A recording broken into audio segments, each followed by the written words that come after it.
Tape recorder's running, right? Tape recorder's running.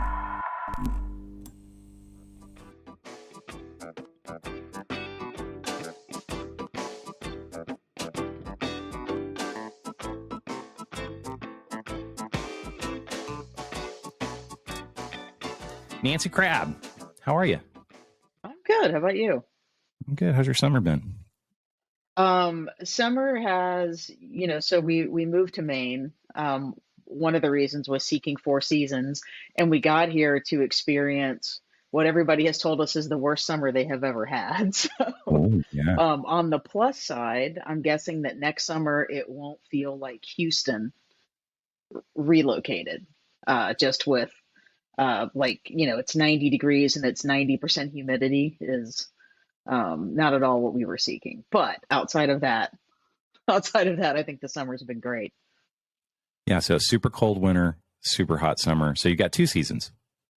Yeah. Well, no, we get a beautiful fall. So that's good. I think That's good. looking forward to the fall coming up. Probably in another couple of weeks, we'll be in that season. Well, there's so many things I want to talk about. Not the least of which is your move to Maine. We are here to talk about customer experience and the different pillars of customer experience, which in our model include brand experience and marketing experience and sales experience and product or service experience and customer success. And we're, going to have many opportunities to talk about each one of those and relate it to stuff that's really going on in the world and really going on in the shop. But we also happen to be going through a rebrand of our own, which is relevant to brand and marketing experience in our own CX. And there's just also all these other cool things to talk about. So before we get started, please remember to hit that subscribe button. Hit that like button, leave comments. We need the encouragement. Please help us out. Do we really need encouragement? No, I'm going to do it anyway. We're going to do it anyway. I mean, this is like pretty much what I do for a living now. It's just like talking to this microphone, which I love. There you go. I love. So Nancy, how long have we worked together? More than 11 years. More than 11 years. Yeah. And what would you say you do around here? What do I do? Well, that changes day by day, but what I care most about is when we get into big brand projects. And so technically speaking, I am director of creative services. So I help guide the team of creative superpowers. And we do everything that a brand needs, from starting kind of at the base level with brand strategy through like logo, visual identity, how does your brand live in your marketing, in your sales enablement, and across your website. Yeah. And so obviously been doing that a long time. We've been doing a long time together. And how many companies we're pretty focused on work tech, B2B technology. How many brands would you say over the last 11 or 12 years that we worked together have you been involved with? Just a wild guess. Well, since I can't do math, I'm going to say probably, 20 each year. So, 20 times. Yeah, that's a lot. Hundreds. Yes, hundreds. And so we live in this strange world where, yes, we are a marketing agency. We refer to ourselves as an experience agency because we're focused on work tech, which is set us off in a lot of interesting directions over the years. So, we started as a pure brand and marketing agency. Because of our strategic focus on work tech and how much we've learned about that space over the past 2 decades, that took us into more sales experience and product experience and customer success stuff. So we're really, work across the entire range of customer experience. But because we've been focused on work tech, we're also, steeped in employee experience. And because we have so many analysts and consultants and have been following WorkTech for so long, we also focus on shareholder experience. And we have this, view and belief that employee experience and customer experience and shareholder experience, all work together to create better outcomes. We've got other channels where we talk about shareholder experience, where we talk about employee experience, but this channel is all about customer experience. And over the next, several weeks and months and years, we're going to, go through pillar by pillar and, talk about the interplay between the different subdomains of customer experience and also the interplay between the major domains of, customer experience, employee experience, and shareholder experience. But today we're going to talk about brand. We're going to talk a little bit about brand experience. Also, maybe within the context of our own rebrand, which is how long has it been since we rebranded? It had been, I want to say 4-ish years. I mean, it's always evolving a bit, even when we get this new rebrand rolled out, it will continue to evolve a bit until we decide, okay, now we need to hit a reset because something has changed, whether it's market or our message or something like that. So they don't stop. The rebrand process kind of doesn't stop, but it will slow down. So what was the compelling need? And this is a question I get all the time. What was the compelling need for us to rebrand? And how does an organization know when there's a compelling need to rebrand? Because we've seen examples where companies changed their names, they went through full rebrands, there was no compelling need to do so, and that created a lot of negative outcomes. We've seen organizations that are long past the need for rebranding and miss that opportunity. Agencies tend to rebrand more frequently, probably than, a typical B2B, technology company. So I think people would be interested in understanding why after 4 years, the Star Conspiracy rebranded as a way of thinking about when a rebrand is appropriate. So why did we rebrand? Why did we? That's always a good question. I think you actually kind of triggered that a moment ago when you talked about us being an experience agency, and I think that that recognition that what people were seeking in the market and where our expertise had evolved pushed us into redefining who we are and what we offer. And that right there is usually a key moment to say, okay, well, if we're redefining who we are with words, does the overall brand experience match that? Okay, so what's the relationship between the words in a brand experience and the visual imagery, right? Well, one makes the other one simply work better. I think it's kind of like you can change every word that you use, but if let's say for our brand, if we were in words saying that we were this 3-piece suit buttoned up kind of agency, and then you go and you look at our website and you're like, oh, really? You use raccoons and shit for your visuals? It probably doesn't make a lot of sense. So having how we express ourselves visually reinforce the story narrative that we're using is really important. Yeah, and I think it all starts with what the purpose of a company or an organization is, and then the stuff that you do that helps you fulfill that purpose. Because a lot of times our purpose as an organization is to create abundance. Yes. The stuff that we do is marketing stuff across employee experience and customer experience and shareholder experience, and so how we bring ourselves to work and the things that we're focused on drive the achievement of our purpose. But it's not always like a dot to dot connection between, hey, I'm writing copy or designing logos and, is that creating abundance? In some ways, yes, but in other ways, creating abundance is, what we do with our success and how we, work with each other and how we view our responsibility and our opportunities with one another.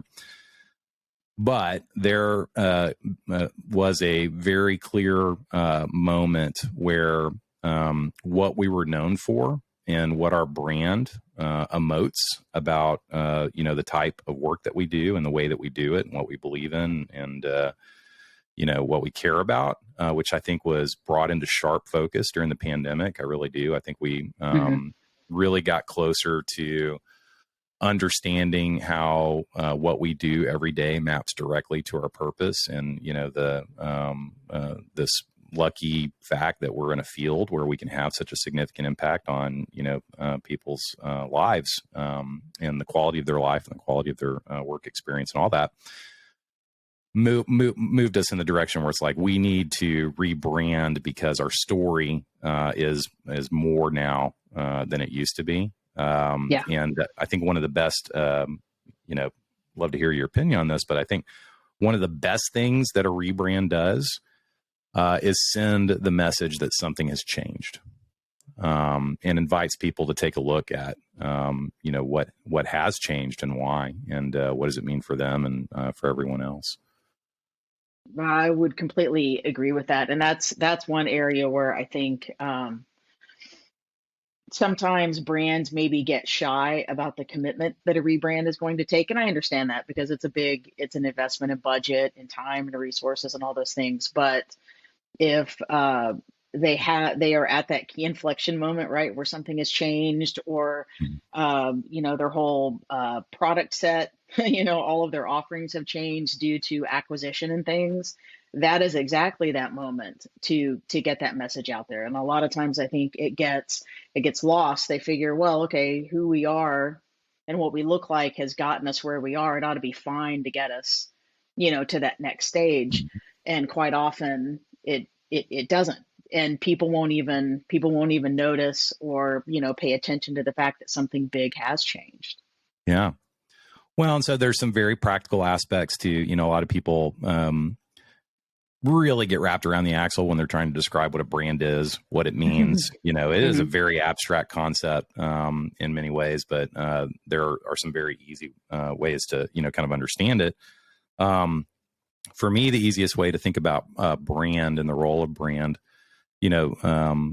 famous quotes aside, I think Ogilvy had one of the best definitions of brand ever. When we said, a brand is what people say about your company when you're not in the room, or what you say about you when you're not in the room. That's true. Yeah. So it's basically a manifestation of the attitudes, behaviors, and beliefs that people have about, your organization or you as an individual or the people in an organization or whatever, which is why there's so much crossover between employer brands and customer brands, et cetera. But the function of a brand is really to be recognized. To really get that brand recognition or that reach, to communicate, some aspect of what you do for a living. So functional association. So when people see your brand, it should be evocative of the stuff that you actually do. Not saying that you should have a descriptive name like marketing or us or something like that, but it should, fit into a world where people can derive, what kind of organization you are based on your brand. And then what you're like, what your brand attributes are. So, who are you? What do you do? And what do you like? And I think that's, a lot of the, heavy lifting that a brand achieves before people are actually entering into the marketing experience. One of the things I really like to focus on is like, what's the difference between the brand experience and the marketing experience? The brand experience is more of a passive experience. There are defining moments in a brand experience, but you're not in a one-to-one, like I'm emailing you, I'm, calling you, I'm putting, ads in front of you with a call to action. It's not a call to action world, right? Right. And the marketing experience is more of a call to action world where you're trying to get people to, deepen their level of engagement with your organization, or getting into a conversation, or, buy something or download something or whatever. And that's more marketing experience. I'm curious, as you were thinking about the Star Conspiracies brand, and as you go through, you and your team have been working literally over a decade on all the models that we use to predictably create brands that are very effective at being recognized and emoting what a company does and what they're like. What does that process look like? How do you discover what a brand is supposed to do? First off, it's a lot of conversations, right? It's a lot of, in this case, So I will gotta place the caveat that there's what we know to do to create successful brands, and then there's every way we want to break it when we go to recreate our own brand, because Yeah. that is kind of our that's the area where we're able to take some risks and try out new things and see, validate what works and what doesn't. And so what we did as a team, though, was we spent a lot of time in the interview stage. We certainly spoke to all the leadership. We spoke to, the folks who are actually hearing, firsthand from Mhm. prospects and clients how they experience our brand.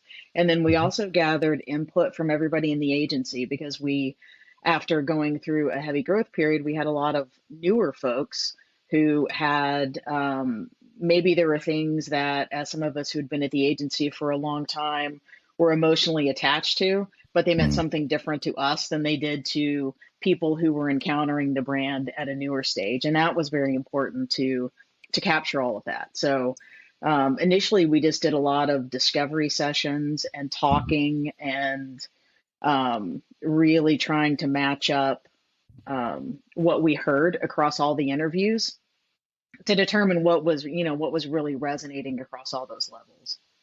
Yeah, it's really interesting. You're basically talking about the research phase of the honeycomb, Hmm. right? So, the Yes. honeycomb is our process, 6 phases of execution, strategy, research, creation, validation, activation, measurement, etc. And in that research phase, we'll often use a lot of primary and secondary and quantitative and qualitative research. I know all this shit sounds boring, but it's like surveys and it's interviews and it's focus groups and, et cetera, et Yes. cetera. And I think a lot of times, when people work with us, because we do have a very unique process, and that unique process is not based on trying to figure out what people will like and therefore will accept. It's really about, is the brand doing the work within the context of CX that it's supposed to? And Yes. a lot of those, research modalities are ways to figure out whether there's a break in continuity with your customer experience. And so to go back and add some color to your answer about like, hey, when is it time, to Yeah. do a rebrand?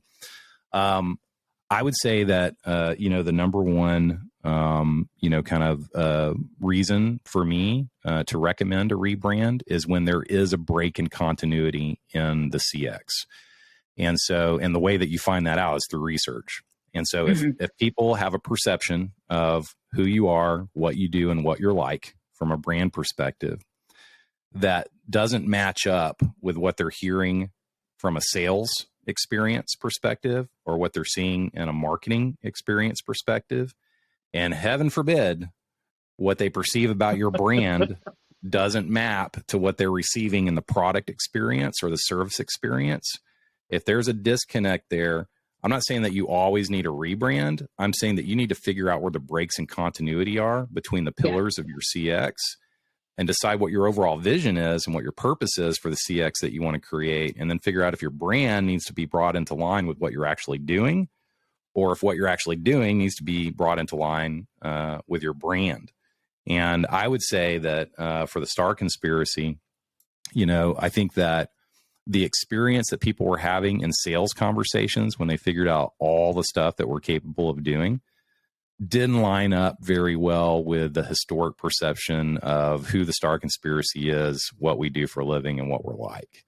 Hmm. And I think that was accelerated based on, the experiences that we had during the pandemic when we, had to help, folks across a broader scope of, customer experience, because it wasn't just about driving leads or, having a great brand or a great website or whatever. It was, part of a much bigger picture. So I would say, and then I'm curious to get your opinion. I think a bunch of companies changed what they do for a living during the pandemic. Like how many clients did we have who by May of 2020 were like, oh yeah, we are now, more of a flexible work solution, or it's like they changed what they did Yeah. based on the experience everyone was having. And so I'm honestly surprised that fewer companies have rebranded, and rebrand can mean changing your message. It can mean, correct me, I mean, tell me if you Yeah. disagree. Yeah. It can mean changing your message. It can mean changing your visual look and feel. It can mean changing the name of your organization. It can mean all of those things and more, right? Or, just part of it.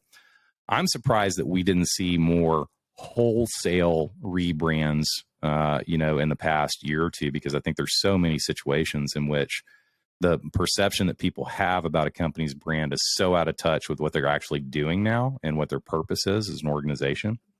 How many, companies do you see on a daily, weekly, monthly basis where, it's like this brand is just not aligned with, what we know about this organization or what we've learned?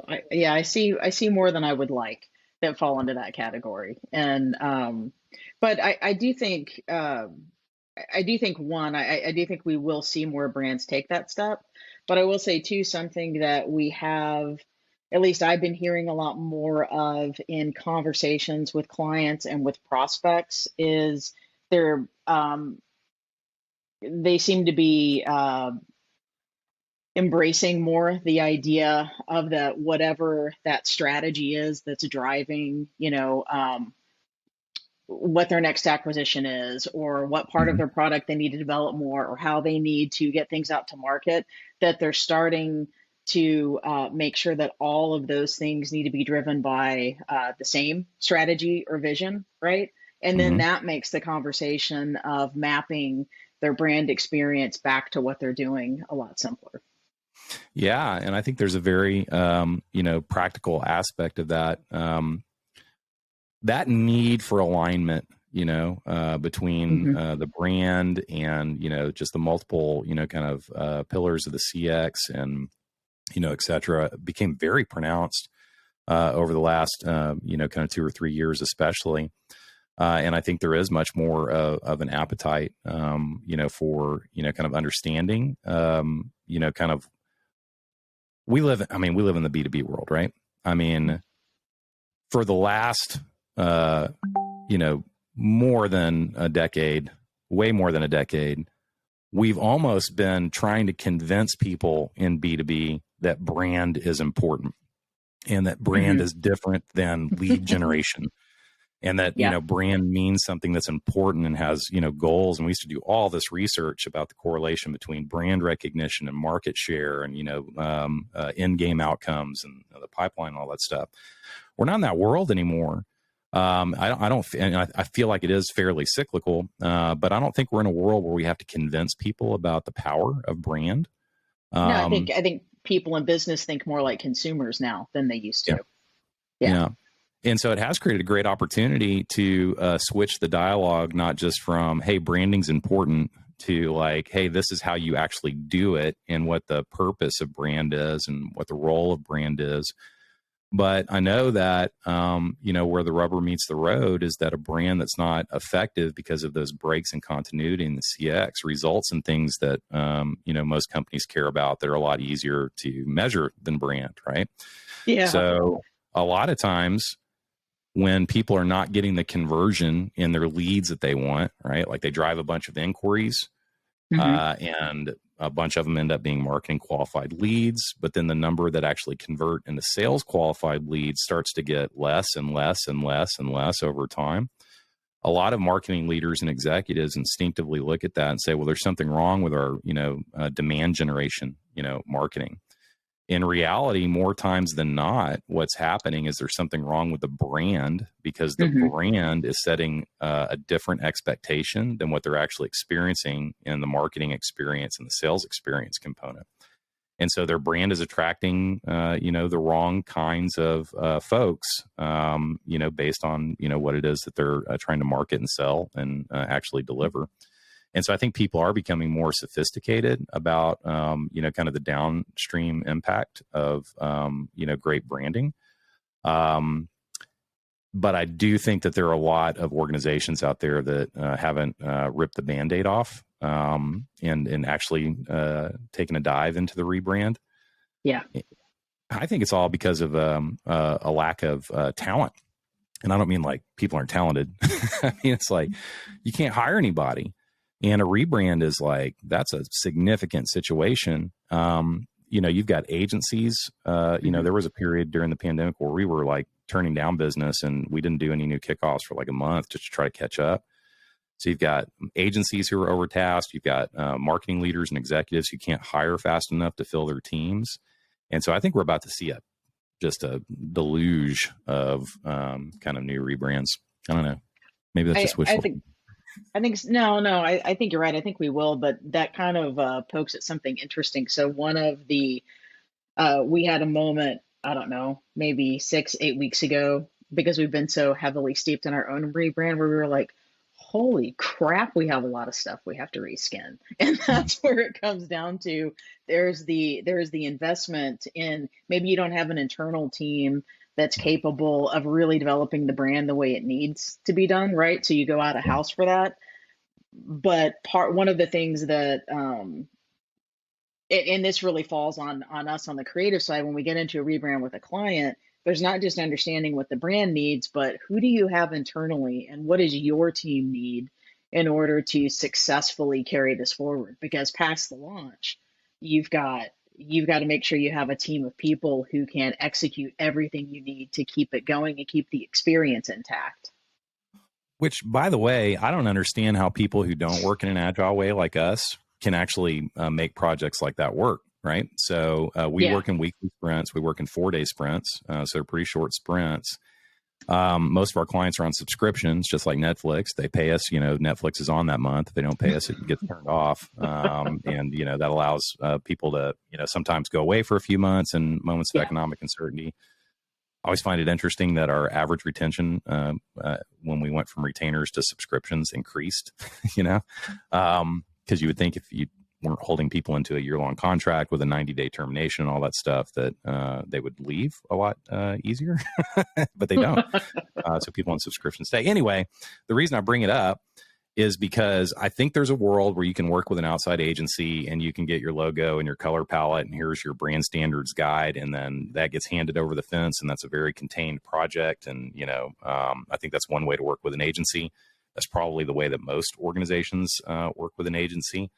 Then there's the way that we work with people where we're like deeply embedded in, not just the creation of the brand, but also the activation of that brand throughout, kind of multiple, channels. And if you're not reassessing what the requirements are on a weekly basis, I mean, I guarantee you're going to miss 80% of the shit that needs to be done after a rebrand. And if you don't have an agency partner or, a project management style for an internal team that contemplates that you've probably missed 80% of the stuff that needs to be done from the beginning and gives on-ramps, on a weekly basis for, we need new letterhead, we need new business card, we need, et cetera. I don't see how people get it done. And, I think we hear people come to us frequently on the heels of a failed rebrand that never even saw the light of day. And a lot of it was just effective. Now forget all the, high level strategy and building the perfect brand and, all that. Just the project management component of not understanding everything that needs to be done and how much it's going to cost. Because however much you pay your agency, there's like double or triple that for just the changes to the software product or, to the brochures that you didn't even remember, or the annual report, et cetera, et cetera. Well, the one that frustrates me is when someone comes to us and they've just had this big fancy rebrand and they hand over the brand guidelines, and it's like, well, all of this, like your brand guidelines are nicely designed, but there's nothing in here that actually tells your team how to bring this brand to life in everything else that has to be made. And that I think is always a huge miss. Well, and increasingly, in a more, kind of agile world where a lot of the solutions that people are using for marketing are low code and no code solutions, it's not just, that folks agencies aren't giving their clients, very clear, assistance and direction with like how to use the different components of the brand, but they're not outfitting them with just like the basic like file types and everything that feed into these low code, no code systems so that they can actually, use all that other software that they bought that's supposed to make content generation easy and, all that. And, I wish I could say, oh, you've done that once, then you know how to do it every time. But every one of those solutions is different. And they change pretty quickly. And they change all the Yeah.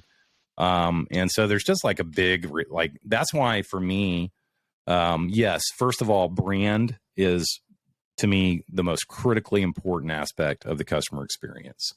If you want your organization to grow, right? Yeah.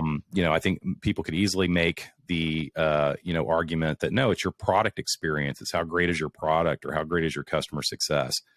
I can tell you from 20 years of experience that the best products I've ever seen are laying in a trash heap in Silicon Valley because they weren't, effectively marketed. A brand was not considered. And people thought if you just built a great solution and had a few happy customers that, you were going to be a unicorn company. It doesn't work that way. So brand is absolutely, to me, the most important component. And I think it has to, function in a way that, hits business objectives. A good brand that's easier to remember means you have to pay less to get people to remember it. Right.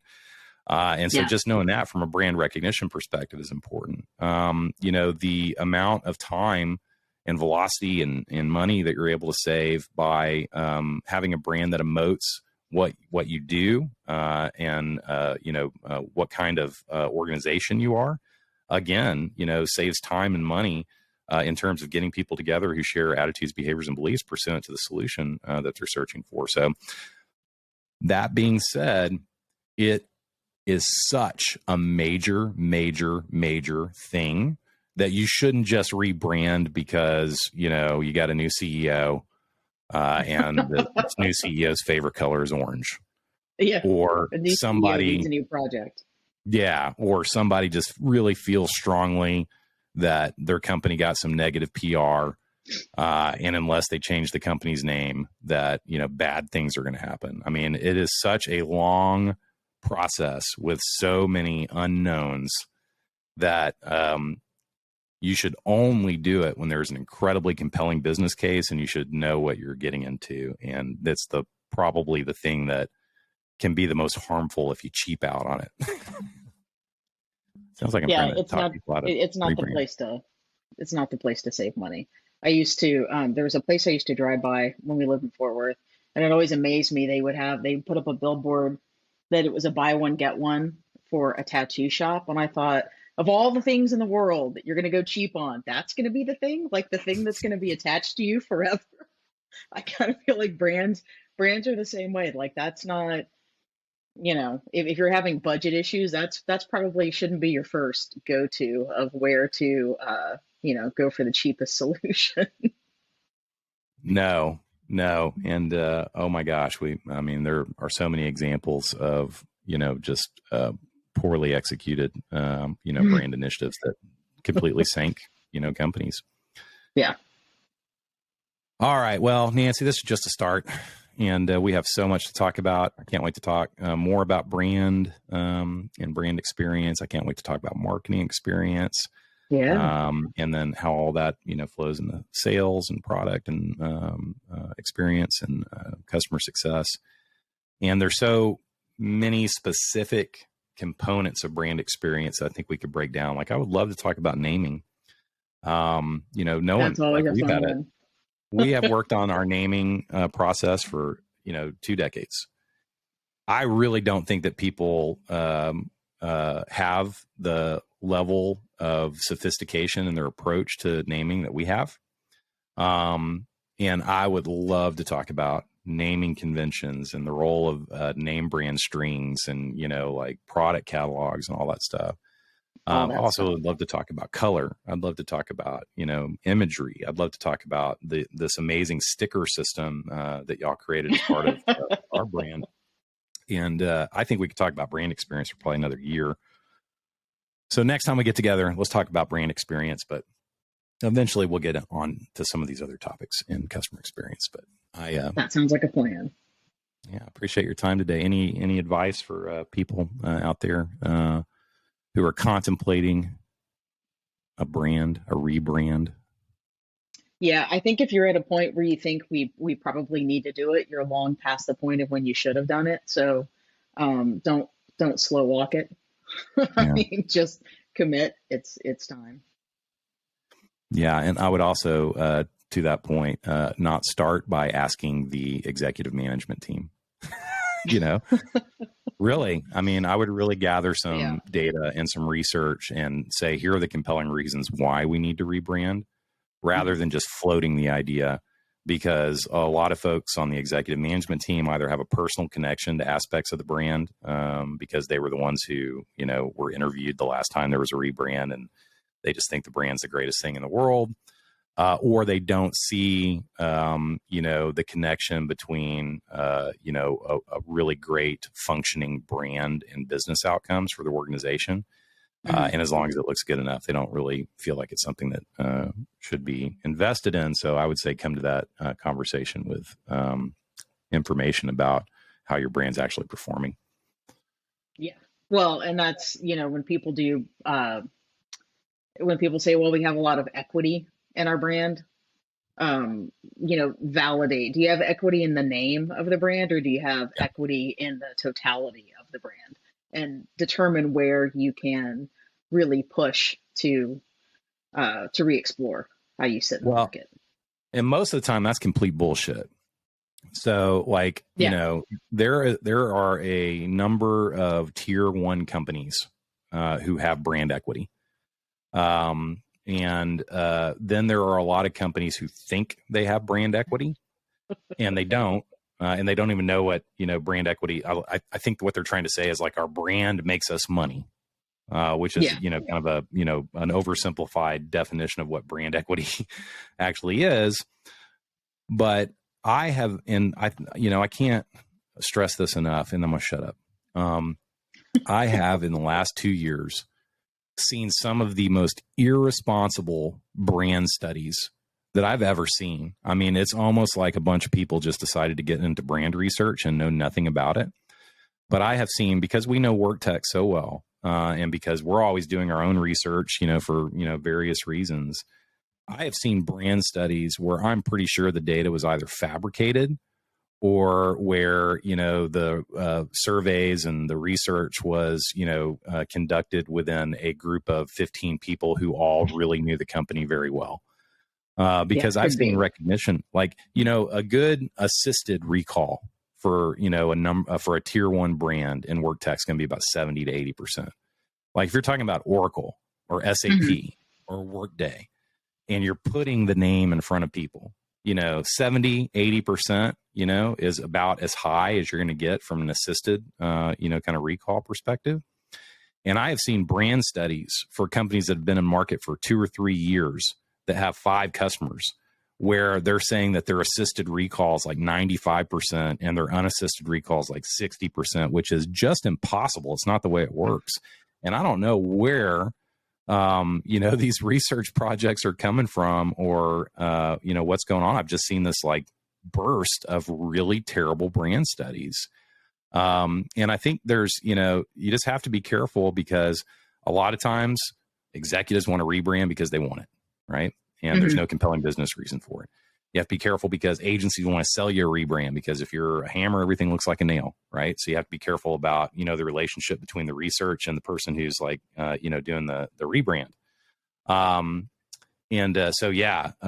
When it comes time to pursue a rebrand, whether you've already made the decision or not, because sometimes it is obvious that you need a rebrand, that research component is so incredibly important.